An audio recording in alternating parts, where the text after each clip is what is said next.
Baik, jadi di chapter ini itu akan membahas mengenai Control and Accounting System.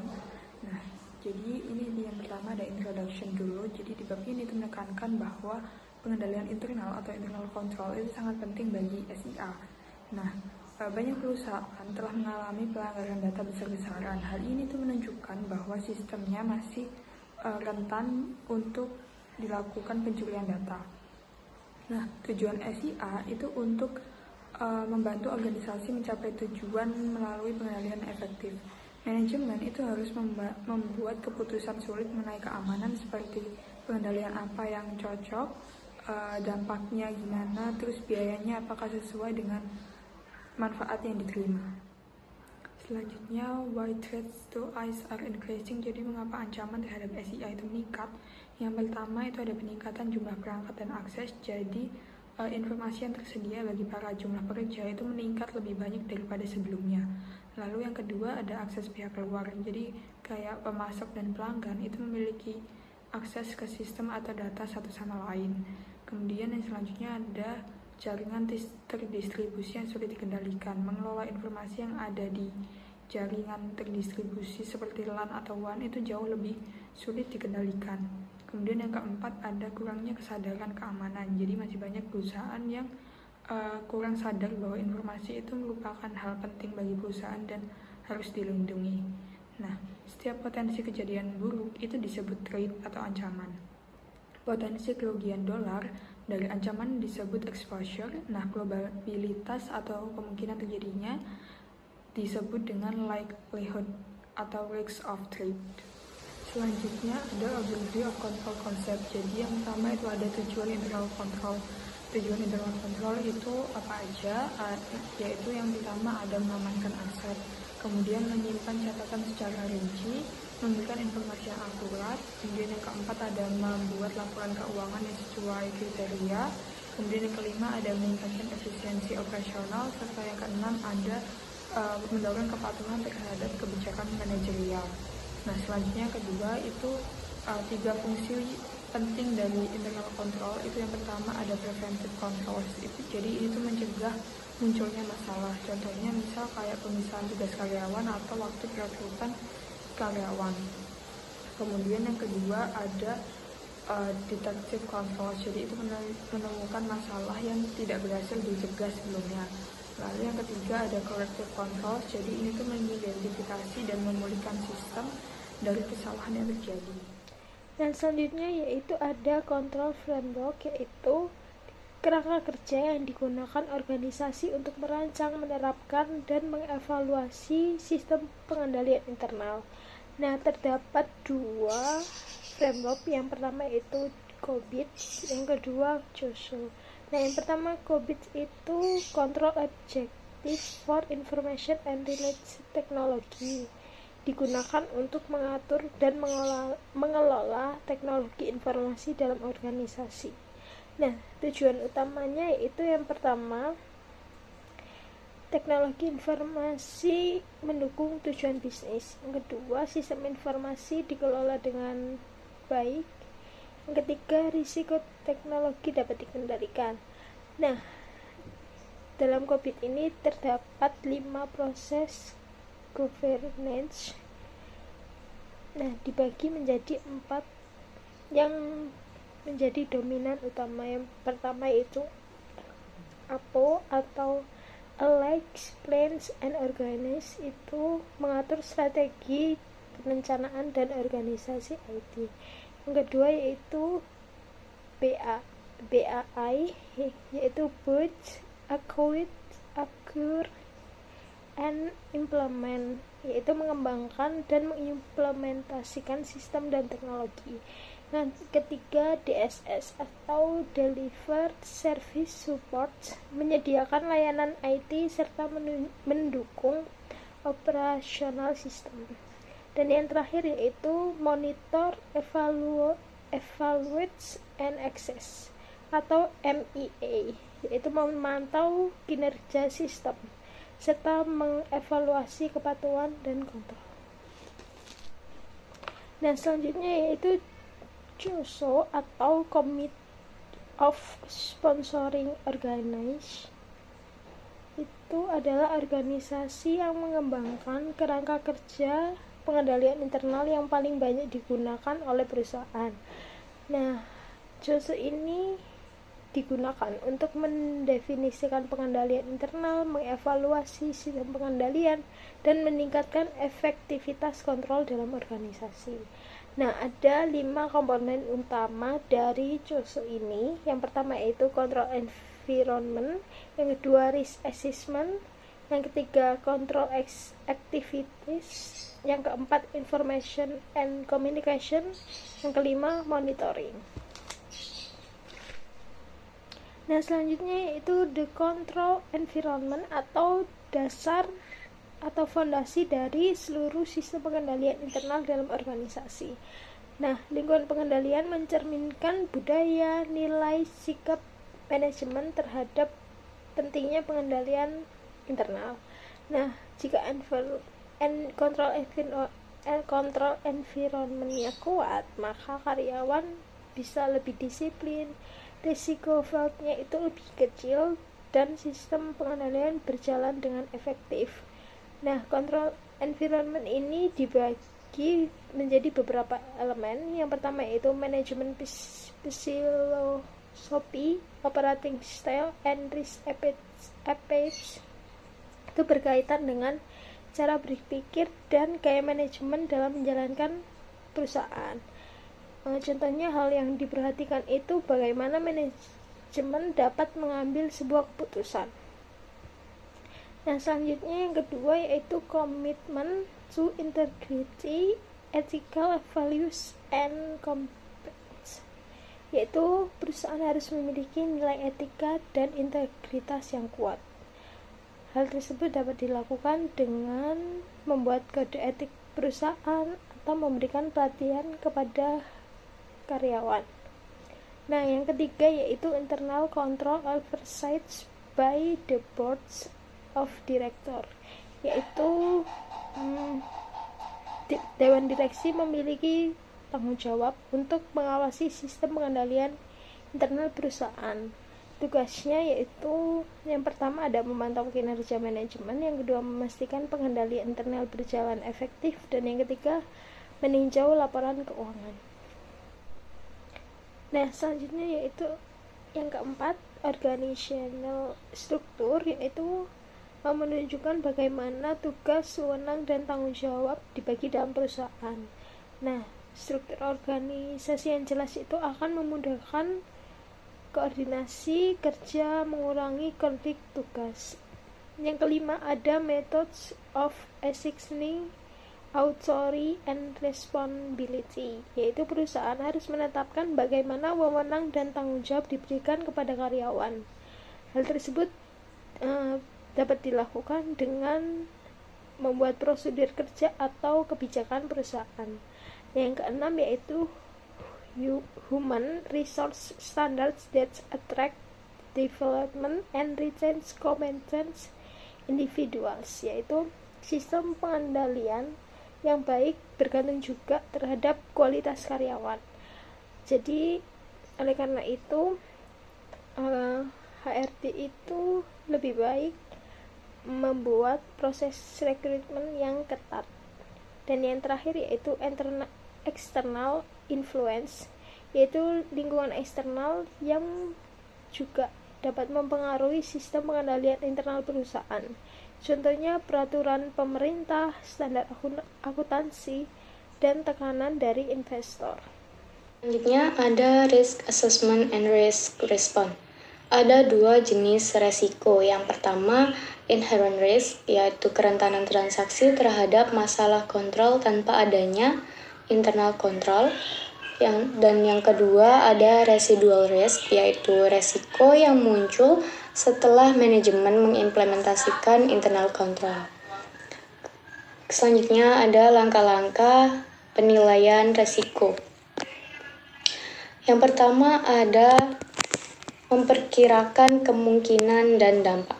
Kemungkinan dan dampak harus dipertimbangkan bersama, karena semakin salah satunya meningkat, maka semakin besar pula kebutuhan perlindungannya. Kemudian terdapat software tools yang membantu mengotomatiskan risk assessment dan respon. Contohnya ARM Software Blue Cross Blue Shield. Selanjutnya, mengidentifikasi kontrol. Ada 3 jenis kontrol. Yang pertama, preventive control yang lebih unggul daripada detective control. Dan yang kedua ada detective control yang penting untuk menemukan masalah saat preventive controlnya gagal. Dan yang ketiga ada corrective control yang membantu memulihkan dari masalah yang terjadi. Sistem internal kontrol yang baik itu harus menerapkan ketiga jenis tersebut. Kemudian, memperkirakan biaya dan manfaat. Manfaat dari prosedur pengendalian internal itu harus melebihi biayanya. Biaya biasanya lebih mudah diukur daripada manfaatnya. Cara untuk memperkirakan kerugian itu bisa mengkalikan dampak dengan kemungkinan. Kemudian cara menghitung nilai prosedur kontrol itu dengan mengurangi perkiraan kerugian tanpa prosedur dengan perkiraan kerugian dengan prosedur. Selanjutnya, menentukan efektivitas biaya atau manfaat. Manajemen itu harus menentukan apakah suatu kejadian pengendalian memberikan manfaat dari segi biaya. Manajemen harus mempertimbangkan faktor-faktor di luar perhitungan biaya atau manfaat yang diharapkan. Kemudian, yang terakhir, menerapkan kontrol atau menerima, membagikan, atau menghindari resiko. Pengendalian yang hemat biaya harus diterapkan untuk mengurangi resiko. Resiko yang tidak dikurangi harus diterima, ditanggung, atau dihindari. Resiko dapat diterima jika berada dalam rentang toleransi resiko perusahaan. Perusahaan dapat memilih untuk menghindari resiko ketika tidak ada cara yang hemat biaya. Ada aktivitas dari kontrol. Aktivitas kontrol adalah kebijakan, prosedur, dan aturan yang memberikan reasonable assurance atau jaminan bahwa tujuan kontrol itu terpenuhi dan respon risiko terlaksana. Ada 7 kategori prosedur kontrol. Yang pertama, ada otorisasi transaksi dan aktivitas. Yang kedua, ada pemisahan tugas. Dan yang ketiga, kontrol pengembangan dan akuisisi proyek. Yang keempat, ada kontrol manajemen perubahan. Yang kelima, desain dan penggunaan dokumen dan catatan. Yang keenam, pengamanan aset, catatan, dan data. Yang terakhir ada pemeriksaan independen atas kinerja. Selanjutnya, ada prosedur kontrol pertama, yaitu otorisasi transaksi dan aktivitas. Manajemen menetapkan kebijakan untuk karyawan dan memberdayakan mereka. Pemberdayaan ini yang disebut sebagai authorization atau prosedur kontrol yang penting. Yang pertama, ada tanda tangan digital, yaitu sarana menandatangani dokumen secara elektronik dengan data yang tidak dapat dipalsukan. Biasanya digunakan untuk mendokumentasikan otorisasi. Yang kedua ada otorisasi khusus, yaitu persetujuan khusus yang diperlukan karyawan untuk diizinkan menangani transaksi tertentu. Yang terakhir, ada otorisasi umum, yaitu otorisasi yang diberikan kepada karyawan untuk menangani transaksi rutin tanpa persetujuan. Kedua, ada pemisahan tugas. Internal control yang baik mengharuskan tidak ada satu karyawan pun yang diberikan terlalu banyak tanggung jawab atas proses bisnis atau transaksi. Yang pertama, otorisasi. Memberikan otorisasi umum untuk memproses transaksi, menyetujui hubungan bisnis baru, menyetujui pembuatan atau modifikasi program komputer, menyetujui versi final semua program. Yang kedua, ada programming, yang membantu user menentukan kebutuhan informasi dan mendesain sistem. Kemudian menggunakan desain analisis untuk mengembangkan, coding, dan menguji semua aplikasi perangkat lunak baru. Yang ketiga ada penyimpanan data, yaitu menyimpan dan memelihara secara fisik database, file, dan program komputer perusahaan, memelihara backup copies, menjaga custody fisik hardware IT. Yang keempat ada manajemen. Top manajemen bertanggung jawab atas semua aspek perusahaan termasuk AIS. Yang kelima ada entry data yang bertanggung jawab memasukkan data untuk semua transaksi bisnis, membuat semua user account dan hubungan bisnis baru setelah diotorisasi, menghapus user account yang sudah tidak diperlukan. Selanjutnya ada operasional yang menjalankan software di komputer perusahaan, memastikan data dimasukkan, diproses dan disimpan, dan output tersedia dengan benar. Transaksi bisa diproses secara batch mode atau real-time mode. Dan yang terakhir ada pengguna yang merekam transaksi, mengotorisasi data untuk diproses, memiliki akses logis ke data perusahaan, memproduksi sistem output, bertanggung jawab atas pengamanan data yang mereka akses atau distribusikan. 3. Ada proyek pengembangan dan kontrol akuisisi. Yang pertama, steering committee, yaitu memandu dan mengawasi pengembangan dan akuisisi sistem. Yang kedua, ada strategic master plan, dikembangkan dan diperbarui setiap tahun untuk menyelaraskan AIS dengan strategi bisnis, memuat proyek yang harus diselesaikan. Yang ketiga, ada project development plan, menunjukkan tugas yang harus dilakukan, siapa yang melakukan, biaya proyek, tanggal penyelesaian, dan project milestones. Yang keempat, ada data processing schedule, yang menunjukkan kapan setiap tugas pemrosesan data harus dilakukan. Yang kelima ada sistem performance measurements, ditetapkan untuk mengevaluasi sistem, mencakup output persatuan waktu, utilization atau persenan waktu sistem digunakan, dan response time, atau berapa lama sistem merespon. Dan yang terakhir ada post-implementation review, dilakukan setelah proyek pengembangan selesai untuk menentukan apakah manfaat yang diantisipasi itu tercapai. Selanjutnya, kontrol manajemen perubahan. Organisasi memodifikasi sistem yang ada untuk mencerminkan praktik bisnis baru dan memanfaatkan kemajuan IT. Mereka yang bertanggung jawab atas perubahan harus memastikan tidak memperkenalkan error dan memfasilitasi fraud. Selanjutnya ada desain dan penggunaan dokumen dan catatan. Desain dan penggunaan dokumen dan catatan elektronik maupun fisik yang tepat membantu memastikan pencatatan akurat dan lengkap atas semua data transaksi. Form dan konten harus sesederhana mungkin, meminimalkan error dan memfasilitasi review serta verifikasi. Audit trail memfasilitasi penelusuran transaksi individual melalui sistem. Selanjutnya ada pengamanan aset, catatan, dan data. Perusahaan itu harus melindungi aset kas dan fisik serta informasinya. Nah, karyawan itu merupakan resiko keamanan yang jauh lebih besar daripada pihak luar, karena karyawan itu tahu kelemahan sistem.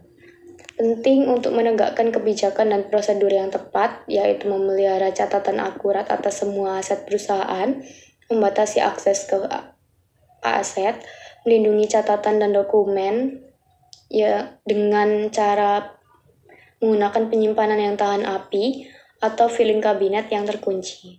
Pemeriksaan independen atas kinerja. Yang pertama ada top level reviews. Manajemen memantau hasil perusahaan dan membandingkan kinerja aktual secara berkala dengan kinerja yang direncanakan, kinerja periode sebelumnya, dan kinerja pesaing.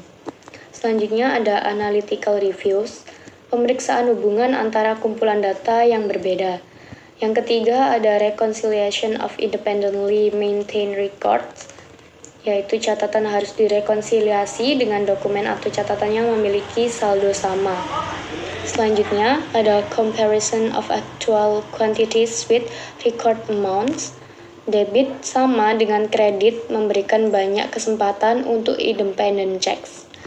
Yang selanjutnya ada double entry accounting. Aset signifikan secara berkala dihitung dan direkonsiliasi dengan catatan komputer. Dan yang terakhir ada independent review.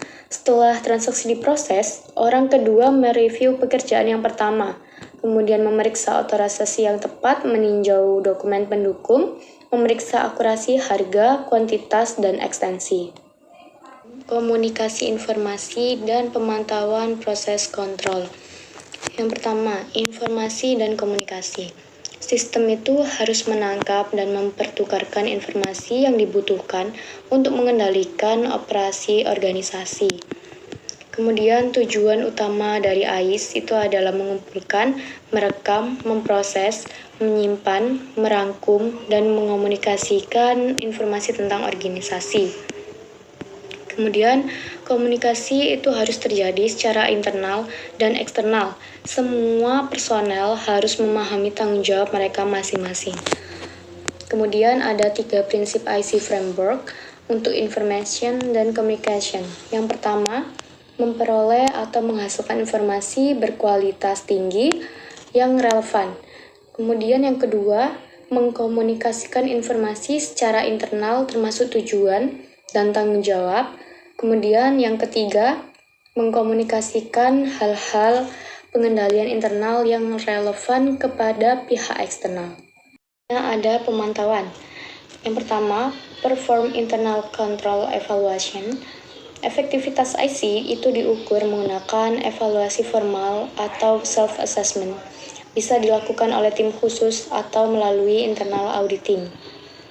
Kemudian, ada use responsibility accounting system, anggaran, kuota, jadwal, biaya standar kualitas, laporan perbandingan kinerja aktual dengan yang direncanakan, prosedur investigasi dan koreksi variansi signifikan. Kemudian, monitor system activities, melibatkan pelatihan dan bantuan karyawan, pemantauan kinerja, koreksi error, dan pengawasan karyawan yang memiliki akses ke aset. Kemudian, monitor sistem activities, keamanan komputer dan jaringan, mendeteksi akses ilegal, menguji kelemahan. Software memantau virus, spyware, spam, phishing. Semua aktivitas sistem dicatat dalam log. Siapa, kapan, dan perangkat mana.